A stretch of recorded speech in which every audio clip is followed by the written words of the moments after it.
मौलिक अधिकार विषय को ही आगे बढ़ाते हुए आज हम एक अति महत्वपूर्ण अनुच्छेद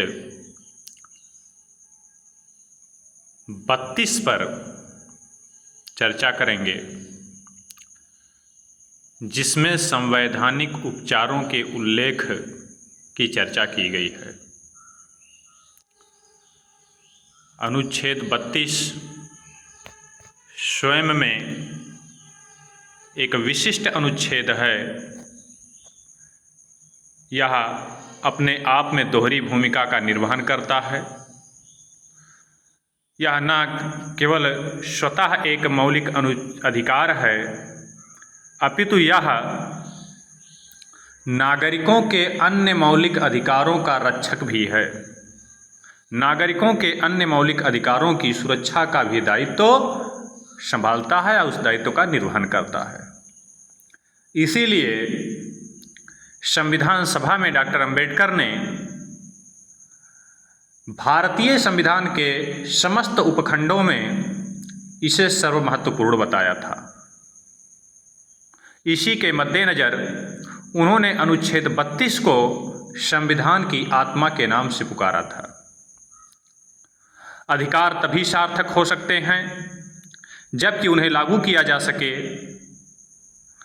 अथवा अतिक्रमण की स्थिति में उनका उपचार संभव हो। हमारा संविधान न केवल कतिपय मौलिक अधिकार की व्यवस्था करता है, अपितु अनुच्छेद 32 के अंतर्गत उन्हें लागू करने, उनके संरक्षण की गारंटी भी प्रदान करता है। यदि कार्यपालिका व व्यवस्थापिका द्वारा इनका अतिक्रमण किया जाता है तो संबंधित स्थिति में अनुच्छेद 22, 32 व 226 के अंतर्गत व्यक्ति क्रमशः उच्चतम न्यायालय व उच्च न्यायालय से इस संदर्भ में संरक्षण प्राप्त कर सकते हैं। इस संदर्भ में न्यायालय के द्वारा प्रमुखतः 5 रिटें जारी की जाती हैं, जिनका उल्लेख हम बिंदुवार अपने इस चर्चा में करेंगे। इसी के मद्देनज़र हम बात करेंगे पहली रिट, बंदी प्रत्यक्षीकरण, हैबियस कॉर्पस। यह लैटिन भाषा का शब्द है और जिसका आशय है को प्रस्तुत किया जाए, अर्थात बंदी को सशरीर प्रस्तुत किया जाए। बंदी व्यक्ति को न्यायालय में सशरीर उपस्थित कर बंदी बनाए जाने का कारण इसमें जाना जाता है, और यदि बंदी बनाए जाने का कारण वैध नहीं है, उपयुक्त नहीं है, तो न्यायालय द्वारा इस रिट के अंतर्गत संबंधित अभियुक्त के तुरंत रिहाई का आदेश दिया जाता है। इस संदर्भ में कुछ प्रतिबंध भी हैं। पहला है, यदि हिरासत विधि सम्मत नहीं है। यदि हिरासत विधि के विपरीत नहीं है, विधि सम्मत है, तब उस संदर्भ में इस रिट को जारी नहीं किया जा सकता। यदि कार्यवाही किसी विधान मंडल या न्यायिक अवमानना के अंतर्गत है, तब भी यह रिट प्रभावी नहीं होगा। यदि हिरासत स्वयं न्यायालय द्वारा लिया गया है, तब भी यह रिट प्रभावी नहीं होगा। यदि हिरासत न्यायालय के न्याय क्षेत्र से बाहर का है, तब भी यह रिट प्रभावी नहीं होगा। और यदि हिरासत निवारक निरोध में की गई है, या जो है निवारक निरोध के अंतर्गत अभियुक्त की गिरफ्तारी की गई है, तब भी यह रिट प्रभावी नहीं होगा। यानी बंदी प्रत्यक्षीकरण पर ये कुछ प्रतिबंध भी हैं। बात आ जाता है परमादेश, मैंडमस। परमादेश का शाब्दिक आशय है हम आदेश देते हैं।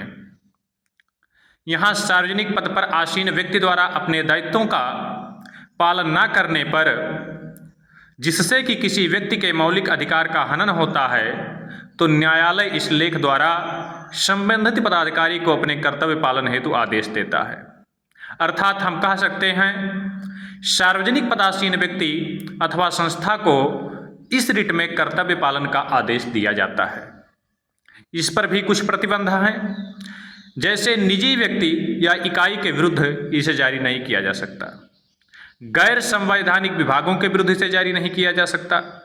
जन कर्तव्य यदि अनिवार्य नहीं, जब संबंधित पदाधिकारी के द्वारा ऐसे मामले में कि वह कर्तव्य उसका अनिवार्य नहीं है, अपितु उसके विवेक पर यह चीज़ निर्भर हो, यानी आपका वैधानिक अधिकार ना हो संबंधित प्रकरण में, वह उसके विवेक पर निर्भर हो पदाधिकारी के, तब भी यह रिट जारी नहीं किया जा सकता। और राष्ट्रपति तथा राज्यपाल के विरुद्ध भी यह रिट जारी नहीं किया जा सकता। तो ये कुछ प्रतिबंध हैं इस संदर्भ में। फिर हम लोग बात करते हैं तीसरे रिट पर, प्रतिषेध। प्रतिषेध, इसमें यदि हम देखें तो इसका शाब्दिक आशय है निषेध अथवा रोकना। यहाँ सुप्रीम कोर्ट व हाई कोर्ट के द्वारा अपने अधीनस्थ न्यायालय के विरुद्ध जारी मुकदमे में, जिसमें कि उस मुकदमे के सुनवाई ना करने का निर्देश दिया जाता है। क्यों दिया जाता है? कि जब संबंधित वाद उस न्यायालय के अधिकार क्षेत्र से बाहर हो, तब सुप्रीम कोर्ट और हाई कोर्ट के द्वारा अपने अधीनस्थ न्यायालयों को उस संबंधित प्रकरण पर सुनवाई न करने का निर्देश दिया जाता है। अर्थात न्यायालय को अपने अधिकार क्षेत्र से बाहर कार्य करने से रोका जाता है। बात आ जाती है प्रतिषेध के पश्चात उत्प्रेषण की। उत्प्रेषण में यदि हम देखें तो इसका आशय होता है प्रमाणित होना या सूचना देना। यहाँ उच्चतम न्यायालय व उच्च न्यायालय द्वारा अधीनस्थ न्यायालय से किसी मुकदमे को सभी सूचनाओं के साथ जो है अवगत कराने का निर्देश दिया जाता है। अर्थात वाद या मुकदमा संबंधी कागजात प्रस्तुत करने का आदेश इसमें दिया जाता है। ध्यान देने योग्य बात है कि प्रतिषेध और उत्प्रेषण के बीच बहुत मामूली अंतर है, इसलिए कभी कभी समझने में जो है कठिनाई होती है कि आखिर दोनों जो है दो रिटें हैं, लेकिन इसमें अंतर क्या है दोनों में। तो जहां प्रतिषेध रोग है वहीं उत्प्रेषण उपचार है।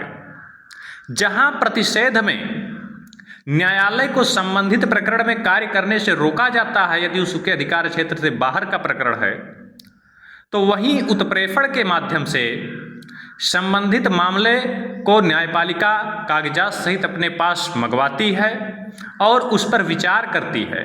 तो एक प्रकार, जिस प्रकार एक रोग है तो दूसरे को हम कह सकते हैं कि यह उपचार है। अंत में है अधिकार परीक्षा, क्यू वारंटो, यानी इसका शाब्दिक आशय है किस प्राधिकार से यहाँ अवैध रूप से सार्वजनिक पदासीन व्यक्ति के विरुद्ध यह रिट दायर किया जाता है, यह आदेश लागू होता है।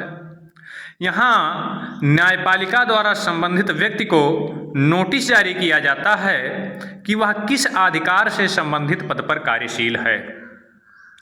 यदि संबंधित व्यक्ति का जवाब संतोषजनक नहीं होता है, यदि वह उस प्राधिकार को ग्रहण करने का अधिकारी नहीं है, तो उसे तुरंत अपना पद त्याग करना पड़ता है और वहाँ न्यायपालिका द्वारा उसको उस संदर्भ में दंडित भी किया जा सकता है।